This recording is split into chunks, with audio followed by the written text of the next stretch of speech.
Order.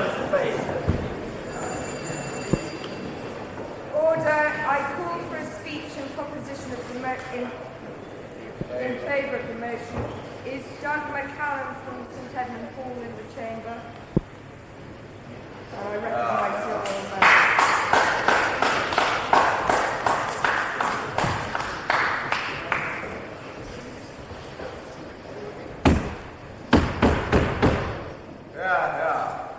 I hope that's all the Bible bashing I'll be doing this evening. Ho, ho. Ladies and gentlemen of the House, honourable members, I have to confess that when I first saw this motion, I was actually keen to speak. I saw the structure of my peroration clearly. I'd start off with a blistering attack upon that friend of all O-level biology students, good old Darwin. I thought I'd explain how, when the publishers came to print the centenary edition of his Origin of the Species, the preface, written by the top modern-day expert in the field, had itself a no-holds-barred assault on its validity as a scientific theory. I hadn't got a great deal further when someone reminded me that I am a PPEist and knew absolutely nothing about it. Whereupon I, of course, pointed out that had never stopped me or anyone else for that matter from speaking in the Union till now, so why should it in this time? However, on somewhat mature reflection, you'll be immensely glad to hear I decided that I really would be better to leave that to my honourable friends who spoke earlier on this side of the chamber, and frankly I'm really rather glad. So instead, I plump for attempting the task of responding to the two questions which lie central to this motion, and that I had the odd facts to hand to illustrate it. Namely, is there evidence that the Bible is scientifically and historically accurate? Is there evidence that the Bible is really the Word of God? It really is our response to these questions that is crucial tonight. If the answers are no's, then what is there to distinguish it from the books of any other religion? For example, the Hindu Vedas, written, of course, many of them, before Christ came. True. The Hindu teachers, for example, they had a problem. They had to explain what they saw in the world. The first question, of course, was, what is holding it up? Well, according to the Hindu Vedas, and you can read this for yourself, the Earth is being balanced on the backs of 4 elephants. That, of course, explains earthquakes, because if any of them guts or scratches itself, then the whole Earth shakes violently. Marvellous! Problem solved. But what's holding the elephants up? Answer, easy. Under the 4 elephants, there was this enormous turtle. And this turtle is swimming in the greatest sea you've ever thought of. Hence the movement of the Earth, of course. But that's not particularly scientific. Some of the ancient suggestions don't seem, no thank you, quite so bad. The one about the moon, for example. The moon was said to have its own source of light. Well, why was it dimmer then? Oh, well, because it's farther away than the sun is. That's a bit unscientific. What I want to convince you of, ladies and gentlemen, is that the Bible does not contain one single unscientific fact. Yeah. Turn to the Bible. What's holding... I'll prove to you, Madam President, it's not true. Sir. I'm not replying, thank you. Madam Pro-President. What's holding the earth up according to the Bible? Look at Job 26:7. That was written 4,000 years ago. What does it say? It said at a time when the idea of elephants holding the world up was an acceptable one, it said, he stretched out his hand. He stretched out by his hand the north over the empty place, and hangeth the earth upon nothing. He hangeth the earth upon nothing? Everything needs something to hold it up. That was millennia before Newton discovered the laws of gravity. and Kepler came along and talked about the laws of motion in the universe? How did Job know? He knew, it's written there, we can all read it. How did he know? Could it be that the Creator might actually be the author behind this passage? Yeah. Job struck it lucky. Well, let's see. Isaiah 40:22. That was only written 2,700 years ago. It is he that sitteth enthroned upon the circle of the earth. Scientific? Look at the Hebrew. The Hebrew for that word circle is chug, and it means sphere. That was 2,700 years ago. Only a few hundred years ago, mariners were afraid of going too far out because everyone knew the world was flat, including, might I say, the top scientists. The Bible teaches that the earth spins. Obviously true, but why is that surprising? The ancients didn't know. Because to know, you'd need to be able to travel ever so fast, and you'd also need a clock, something that would actually tell you that the right time was. Well, they didn't experience jet lag nor donkey lag or anything else. There was an accepted idea that all men were at the same time. Look at Luke 17:34. Jesus is talking about the very moment he will return. I tell you, he says, in the night, two people will be in one bed. One will be taken, and the other shall be left. Two men will be in the field. One will be taken, and the other left. The ancients would have scratched their heads. What is he talking about? No, thank you. What is he talking about? He's got people in nighttime and daytime at the same time. How could that be? Unless, of course, the world was spinning. We know now that the world spins and that we experience two different times. Half of the world is in darkness while the other half is in light. But he couldn't know that with his science, no thank you. Jeremiah 33:22. As the host of the heaven cannot be numbered, neither the sand of the sea measured, so will I multiply the seed of David, my servant. Well, what's so remarkable about that, you ask?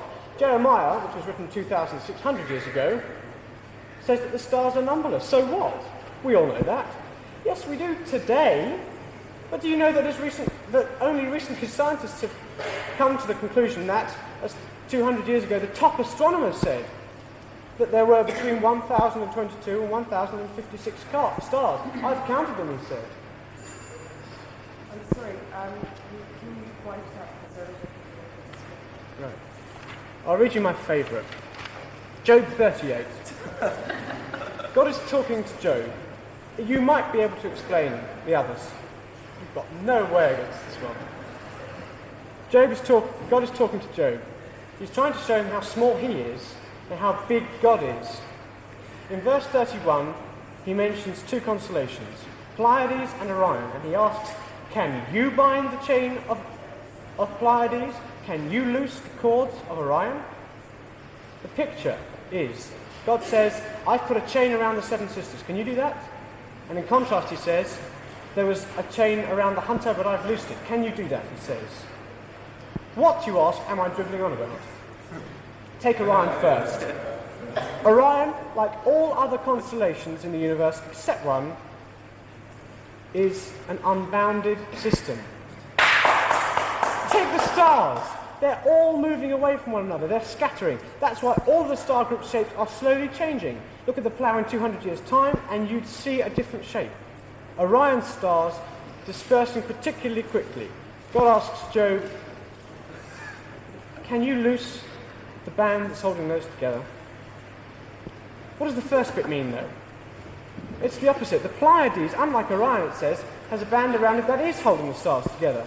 And do you know, final paragraph, and do you know the staggering fact that as far as modern science is concerned, there is only one bounded system, and that's the Pleiades.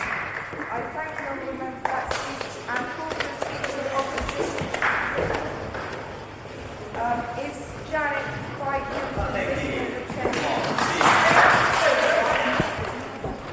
Thank you, Madam Chair. I am not here tonight to ask the creationists to give up their beliefs. I am not here either to state that the theory of evolution is 100% correct. What I am here tonight to argue is that the doctrine of creation may not be more valid than the theory of evolution. The OED defines the term valid as that which is well-founded and applicable, sound and to the point, against which no objection can be fairly brought. Therefore, I would like to propose that the doctrine of creation is a tautology. It is based upon, the proof of the doctrine is based upon its source. One uses the Bible to quote the doctrine and then uses it to support it. In the theory of evolution, we follow the scientific process, which states that after formulating a hypothesis, one goes out, searches for proof, and then just a moment. And 1 second and I'll get to you.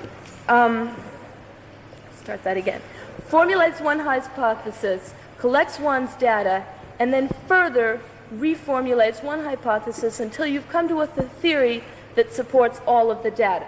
Therefore, I am not saying that the theory of evolution is absolute as it is stated right now. It, as you have heard earlier this evening, is in constant evolution in the own theory.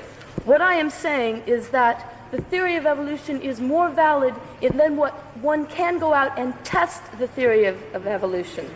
Yes, sir. I heard what you said.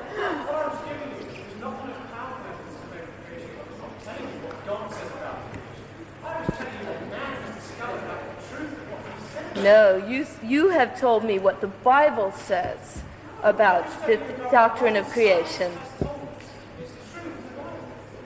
No, that is not what I heard that you said. I'm sorry.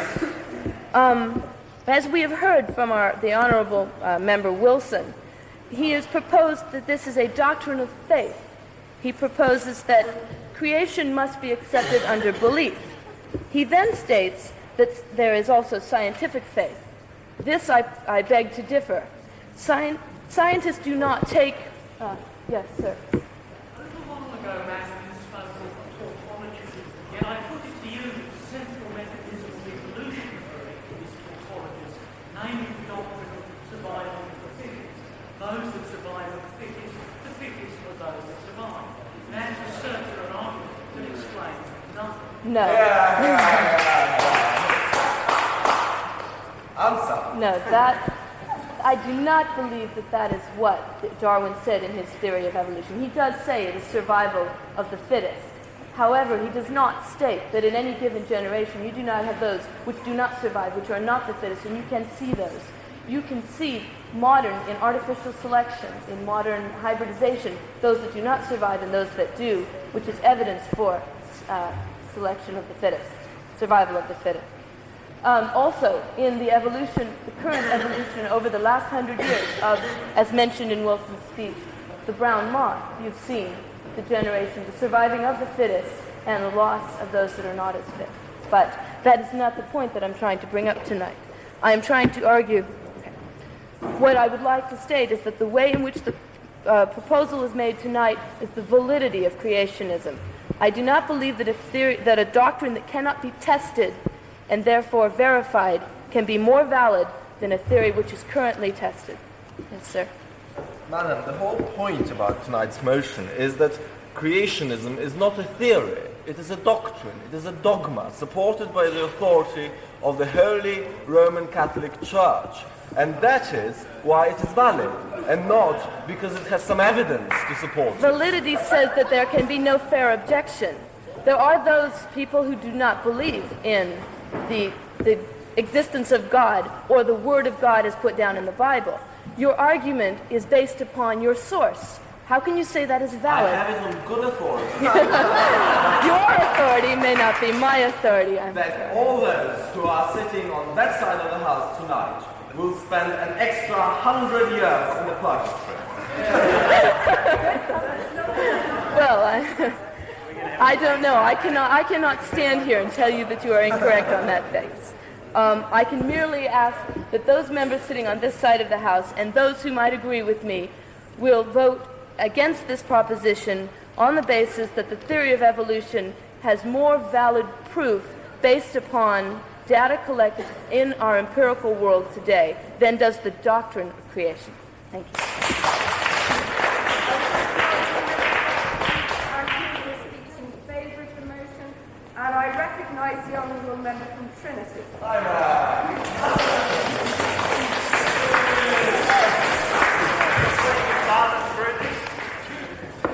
Actually, Madam Chairman, I'm speaking from the cross benches because that's where I was sitting.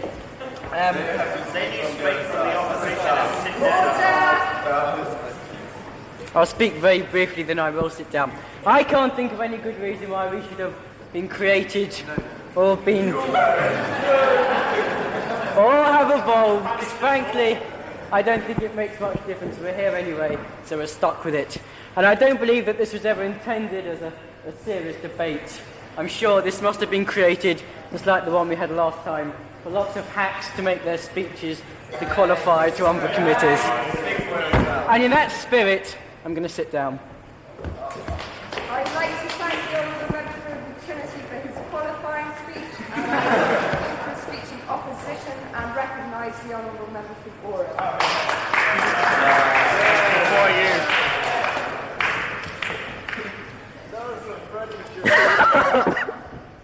Sorry.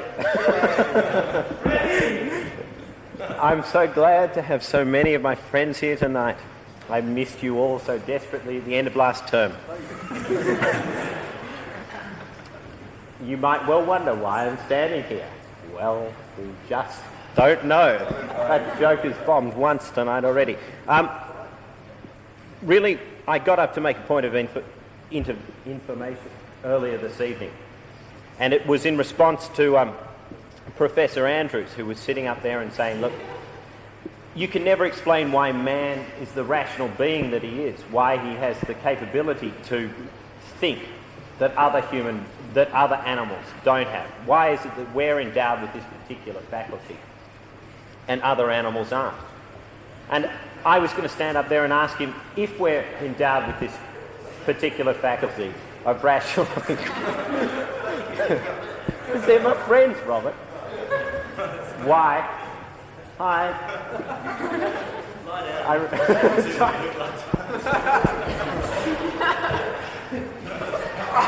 I've always longed to do that joke. I'm sorry, for those people who don't know that, it's a very classic Reverend David Johnson joke.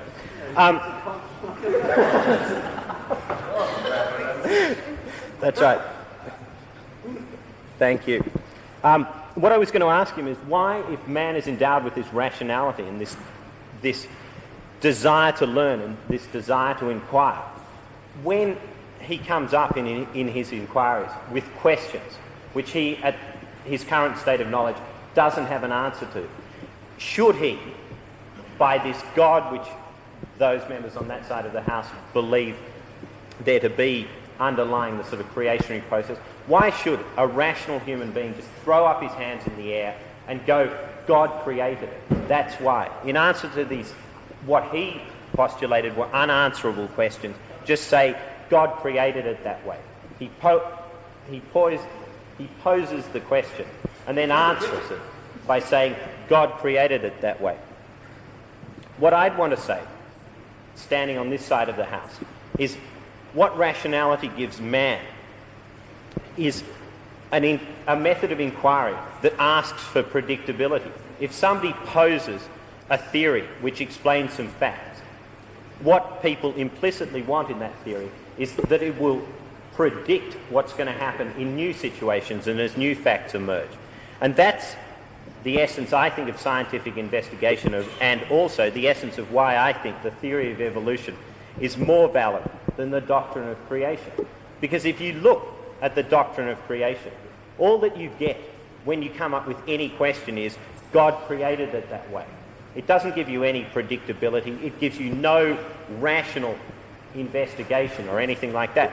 All it gives you is, God created it that way. Whereas the theory of evolution is as what Kuhn would have described as a paradigm for biology, gives you a tremendous capability of investigation. A tremendous capability. Thank you. That's right. A tremendous capability to explain the phenomena and the facts that you generate from the geologic record And also, yes. But surely the whole point about the doctrine of creation is not that it's going to explain what's going to happen in the future, but rather that it explains what's happened in the past. No, the point about the evidence accumulating is that it's all about the evidence accumulating as to what's happened in the past. That's the point that I'm trying to make. That as we accumulate more facts, to use Dawkins' analogy, more facts about history, we get more evidence to support this theory. It has a tremendous predictive capacity in that sort of way. And okay, so I'm not going to tell you the Freddy joke. I call upon Robert Leach to tell the one-legged woman joke.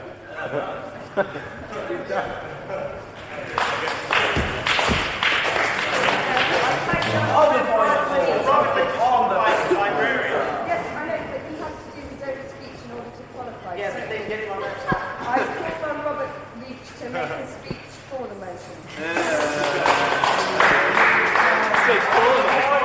Order, Mr. Chairman, no beer allowed in the chamber. It's not beer.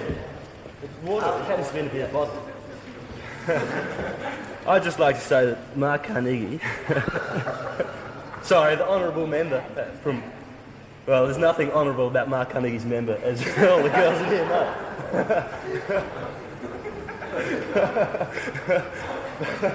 Sorry, Gabriella. I beg the honourable members. Sorry. And I rest my case. I call for a speech against the motion. And I recognise the honourable member.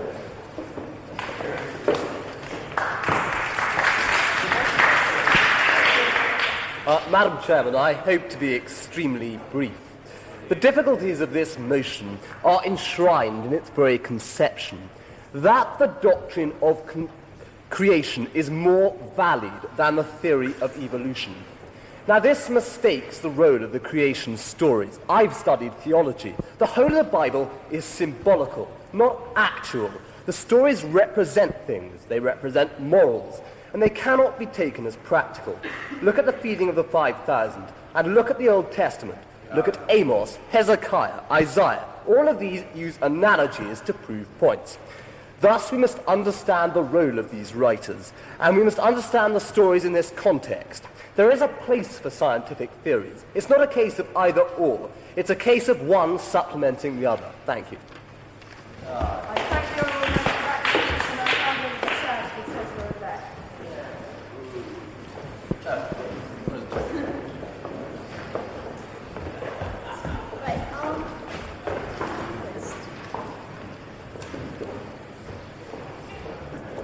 Okay, I thank the honourable member for that speech, and I call for a speech in favour of the motion, and I call for the next speaker on the list, and that is Alex Edwards from St. Hilda's.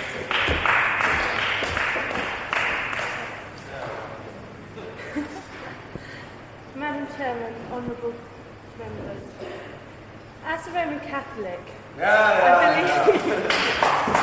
believe that the theory of creation is essential in modern society, where we are on the verge of self-destruction, a society where everything seems futile, where we know that God is not a cheap insurance ticket to comfort or heaven. In our blank disregard for other people, that's the assumption that human life, apart from our own, is relatively unimportant. The theory of evolution is undoubtedly logical. It makes such good sense that we gradually, over millions and millions of years, wormed our way up the ecological ladder, and that we are now the fittest of the fit. The fittest of the fit survive. Survive? Is that all? Then, why have we been selected for the upper echelons of intellect and superiority of all other forms of life? Do we just have an exceptionally large brain, or is there something more? So much more important that distinguishes us from all other forms of life. The theory of creation gives us that raison d'etre, and I would like to remind any sceptics in the audience tonight that in the form of various religions, whether Christian, Hindu, Muslim, Islamic, we have been asserting the need for this for well over 2,000 years. The raison d'etre that gives us a sensitivity to view other people as individuals and our lives as purposeful, allowing order to dwell in a world of apparent chaos. The theory of evolution might be perfectly true, the theory of creation nothing but an artist's dream, but it is creation that is valuable in shaping a caring attitude towards the human condition. Madam President, I beg to propose. I thank the honourable member for saying notes for that speech, and I call for a speech against the motion. And have you spoken before? Yeah, Steve Thornley. Oh, no. Not tonight. No. Right, and I recognise that. Okay.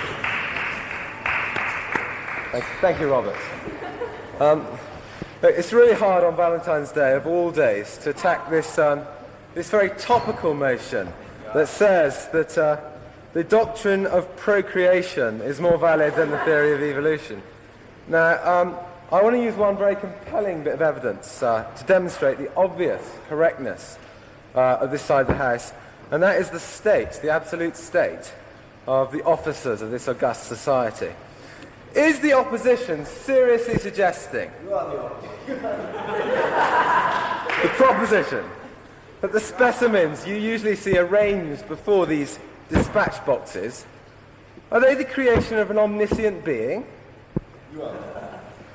Are Pouting Sally's beautiful lips or Mr. McCulloch's legendary eloquence, are these evidence of the creation of an omniscient being? Yes, madam. We're talking about the doctrine of creation. We're talking about how valuable it is to human beings. We're not talking about whether it's scientifically true or not. Yes, madam. Well, I think not. Rather, these creatures have only taken the first faltering, crawling, evolutionary steps out of the organic cuppa soup. And they've clearly got a long way to go. I beg to oppose. I thank the honourable member for that speech, and I call for a speech in favour of the motion. And I recognise the honourable member.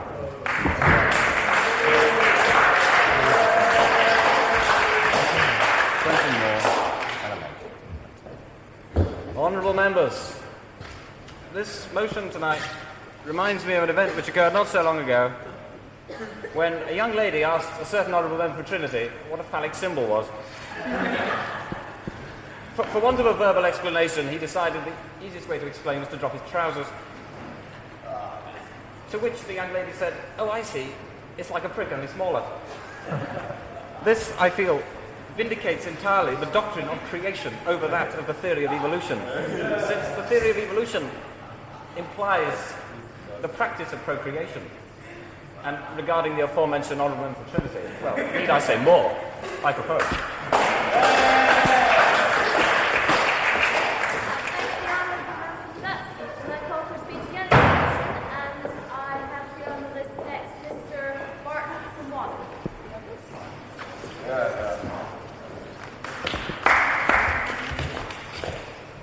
Are we on tape? Yeah. Barton, B-A-R-T-O-N. I did hear that last speech. I would like to say that tonight's debate has disappointed me greatly. There are two accounts. One, didn't stress the difference between the Old Testament and the New Testament. I have a theory which nobody else has most probably heard of, you see. But the idea of a virgin birth, right, is trying to give a message about how man evolved out of the cosmos. As a physicist, I'd put it in quantum mechanics. I'd say it's a naught or it's a one with energy. I don't know how you created energy. And you can't have an intermediate value, right? So the thing is created. Quantum mechanics, the uncertainty principle.